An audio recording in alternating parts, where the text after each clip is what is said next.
Here's the secret. If you guys want to get real funding, an investor has to believe that their investment is going to be safe, or at least this is going to be a good investment for them.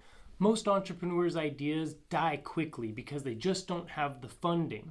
In terms of money, we have no money. So while writing a business plan is not only for the investor, you do need to keep the investor in mind. The problem is that most entrepreneurs haven't actually worked with investors before, and so they don't understand the mindset of an investor. So in this video, I'm going to go over all of the main sections of a business plan, and if you follow my advice, I promise that you're going to be on your way to getting that funding for your business. And you guys are going to want to listen until the end because I'm going to give you guys the secret formula that I've used to help over 20 businesses reach 6 figures in funding. Everyone can fill out a little outline for a business plan. It's those secret touches that make you shine to the top when an investor is looking at multiple different business plans and figuring out which one he or she is going to invest in. Hey everyone, my name's Nolan, my students call me Professor G, and it is my passion helping young people understand personal finance and the ins and outs of starting a business. Let's do this.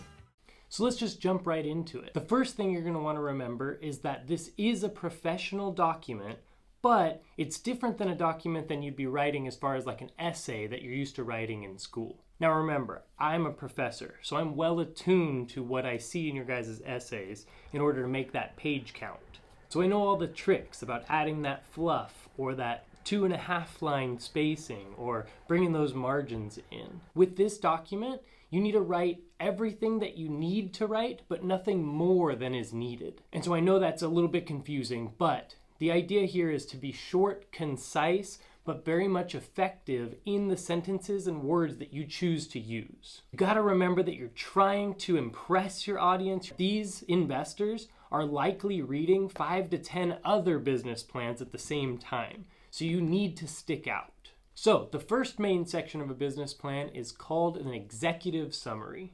Now, while this is the first main thing that somebody's probably gonna read in your business plan, I always recommend that this is the thing that you write last. The reason for that is this is probably the most important thing of the whole document because it's almost like the hook where an investor or a banker or somebody is going to read this, and if they like what you have to say in those first 2 or 3 paragraphs, they'll continue reading. If they don't like what you have to say, they're going to throw it in the trash. So in this executive summary needs to be all the exciting things about what you talk about in the rest of the paper, but it's definitely not just an introduction. You're not saying, this is what I'm going to talk about. So instead of saying something like, in this document, I'm going to talk about my target market and why I believe it'll be successful. A better sentence would be something like, through research, our target market is 20 to 25-year-old men who love to skateboard and also are very healthy in other ways, in that they're going to pick something like a fruit smoothie instead of a chocolate shake. And for those reasons, they're going to love our product and they're going to be our customer, and this is how we're going to find them. Something like that shows your audience, shows your reader that you've done the research, you know some things, and it takes away any question in their mind of, do they know who they're even going to go after? So if you can figure out a couple of these main things from the beginning, it shows them, okay, cool, I'm dealing with somebody who knows what they're doing. I won't have to hold their hand. I'm going to continue reading because this does sound interesting.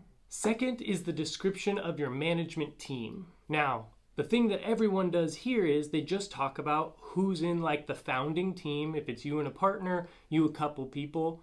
Great, you do need that piece in there. You need to describe your strengths, you need to describe why you're capable of even running this or doing whatever job it is that you and your partners or just you are able to do. You also need to talk about what type of management you might have as far as, will this be a top-down type management? Will this be more of like a flat run company where people have the autonomy to be able to do things? Talk a little bit about what the structure will look like. A lot of business plans though end right there. So let's get into the mindset of the investor. The investor looks at this thinking, okay, this person does seem like they know what they're talking about, but they're either young or they're inexperienced or something. There's a reason why they're coming to you, the investor, and they don't just have this money already. So no matter how buttoned up and how great your management team sounds, what's going to really be a huge pro tip here is that the thing that's going to ease the mind of the investor is if you can show some type of advisory board or a mentor or two that show their resume. The reason for this is the investor does not want to take a charity case. They do not want to be in this to hold your hand and walk you through each step of the way. If you can show that you have an advisory board that you're going to go to, or you have a mentor who's closely making sure that they're going to take you under your wing and they're going to make sure you're successful, this takes so much pressure off of the investor. And what they can do is say, cool, I can just throw some money at this. I know that this team is capable, and I know that that mentor is capable because he or she has done A, B, and C that you listed. And for those reasons, I feel comfortable giving some money to this project. So now third is the part that everybody loves to talk about, which is just making sure that you talk about your product or service. Now, a couple things that people do wrong here is, number one, they just make it too complex, especially if your product or service is in an industry that is not totally common knowledge. Sometimes I have students who are very, very gifted in engineering or architecture or something like that, and some things that seem totally common knowledge to them are things that nobody's ever heard of. The big secret on this section is to write it still professionally and still eloquently, but writing it as if you're writing it to somebody who's like 12 years old. And the reason why I say that is if you can explain what your business, product, or service is to a 12-year-old, then you understand your business. An investor is used to speaking at the highest level and understands all of the business jargon, but this isn't the time to impress them on your academic or vocabulary skills. This is the time to show them that you understand your business, you understand your product, and that his or her money is safe being put into this business. So paint a solid picture, but make sure that anyone could understand what it is that you're building here. Another little golden nugget would be to include some type of rendering or drawing or picture of what you're talking about. The more that we can actually let them visualize instead of just conceptualize what it is that you're talking about, the better. The next very important part in this business plan is the marketing section.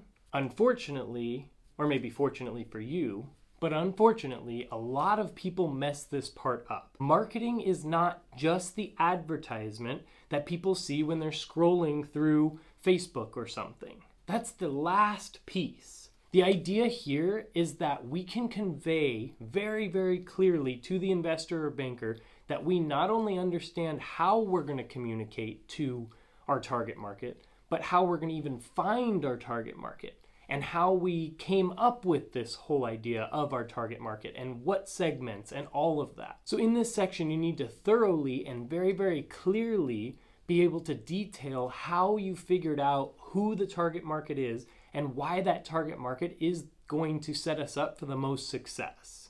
Just picking a group out of thin air because it seems like the right one is what a lot of people will do, and so you need to be different. So the best way to just lay this out there would be to say something along the lines of, there are going to be different segments in this business. It's mostly going to be males from age 18 to 45 who would like this product. But within that, we understand that there are different segments.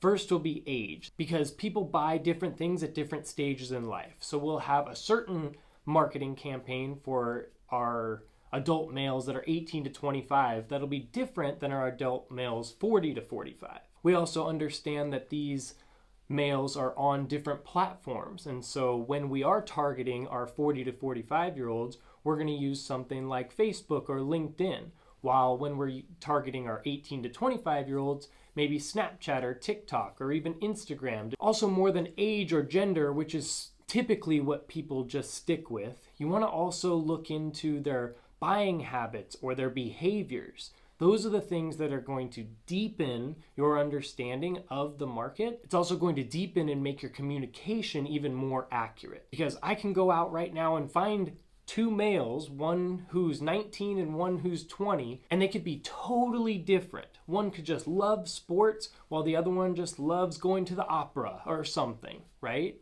And so if I communicate to both of them in the exact same way and just talk about how great the Denver Broncos are, which they're doing awesome right now, 3-0, let's go. If I go that route, One of them may have something to say. The other one will quickly see that this conversation is not for him and he will back out. And that's exactly what happens when we make ads. People either continue to look at the ad or they quickly scroll by. And so we want to figure out what are the buying behaviors, what are the things that people resonate with, so that very quickly we can catch their attention and hopefully they'll want to learn more about our product or service. If you can show that in your business plan, I guarantee that this is going to be something that absolutely pushes your business plan to the top. And it's a very, very big question among all investors. Not only who is your target market, but how will you communicate and how will it be effective and how will you know? And there's another piece to this that's going to be absolute gold to you guys in your business plan. And this is why I said wait until the end, because I'm going to bring everything together, as it has to do with the next step. And really quick, while we're on the topic of marketing, if you could go ahead and like this video, that would be awesome for the marketing of this video and it'll help promote it to more people. So next is the part that a lot of people dread, but of course an investor needs to see and will probably flip to very, very quickly if they actually care about your business after reading your executive summary, and that's your financial forecasting. So for this section, I'd highly, highly, highly recommend that you meet with a CPA or somebody who is a finance expert and just make sure that this part is crisp.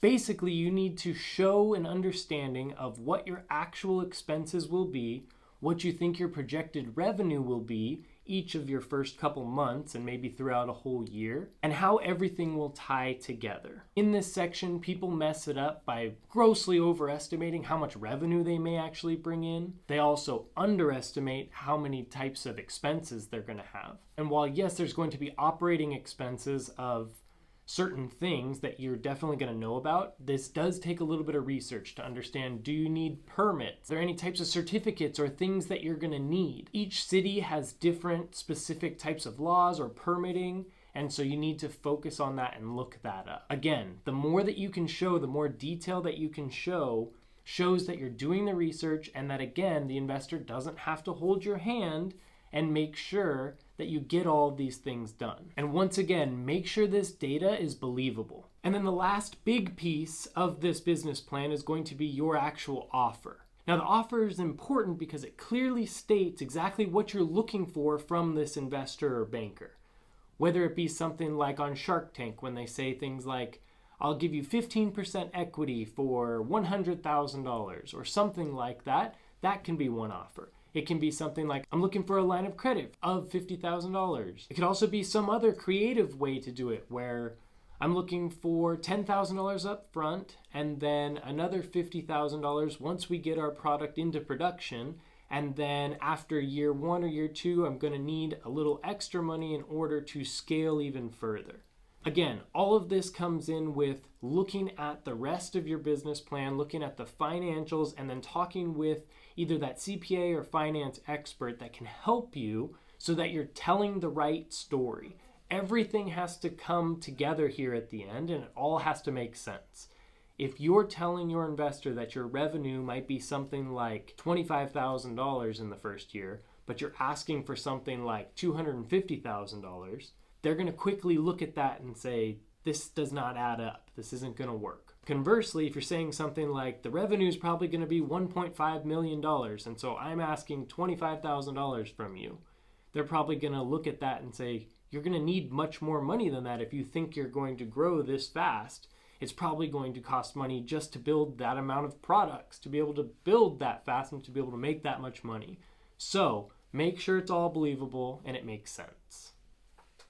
So at the beginning of this video, I told you guys to stick around for this part. And this part is going to be the most important thing of the whole video. And so for those of you that actually did stick around, thank you, first of all. And secondly, this is going to be huge. This is going to set you apart by leaps and bounds, I promise you. So clearly throughout this video, I've used the word hand-holding. I've said things like, the investor needs to understand, this should be written for the investor. The number one thing that the investor is thinking the whole time is, yeah, but will it work? Or even more harsh than that would be, yeah, but will I make money off of this? And so if we can assure those investors or bankers that this actually is going to work, there should be no problem with them actually writing over that check. Because at the end of the day, if they truly believe that they're going to make much more money back, then they'd be so happy to write that check. 99% of new business owners that are writing business plans spend all their time writing the most beautiful, perfect business plan. And that's great, but they're missing one very, very important piece. And this is the secret that lets all my business owners that I've helped stand out. And that's the proof that this is going to work. So my advice to all my students and to anybody that I consult with is to simultaneously be actually interviewing or talking with people who they believe are going to be their target market. So instead of spending all of your time just writing your business plan about, so hypothetically, this is who I'd talk to, and once I get money from you as an investor, then I'll start doing the work. If you can show that you've already been doing the work, boom, that's it. Especially if you have data that just shows that this is going to work out. So what I tell my students is, if you're doing a business like a baking business or a cooking business, cook the food, bake the food, go out to who you think your target market might be and give them the food. Ask them, hey, try this out. Would you buy it? Do you like it? What do you not like? What do you like? What should I do more of? What should I do less of? All of that type of data would be huge. Same thing with clothing. I've had students who have started clothing brands, and what they do with that is they actually go to where, for example, I had a student who started a gym lifestyle brand. And so what we did was we had him make his first little piece of inventory. He just started with a single shirt, even though he wanted to do a whole fitness line. And what we did was we had him go to different gyms, because the thing was he wanted to differentiate from other gym lifestyle brands in that he wanted to use the highest quality feel of a shirt. And that's hard to articulate over a piece of paper. You actually have to feel and touch the shirt.